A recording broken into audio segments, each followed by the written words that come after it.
Hello everyone, today I will show you how to fix a Keurig Descale light that won't turn off. If your Keurig Descale light is stubbornly on, don't worry, it's a common problem with a fairly easy fix. First, unplug your Keurig and let it sit for about 5 minutes. This will allow the machine to cool down and reset itself. Next, fill the water reservoir with white vinegar.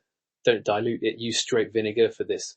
Then run a brew cycle just like you would if you were making coffee. The vinegar will help break down any mineral deposits that are likely causing the light to stay on. Depending on how much build-up there is, you might need to repeat this vinegar brew cycle a few times. Keep running the cycle until the vinegar is completely drained from the reservoir. Once the vinegar is gone, rinse the reservoir thoroughly with cold water. You want to make sure you've removed all the vinegar residue. Now run a few brew cycles with fresh water.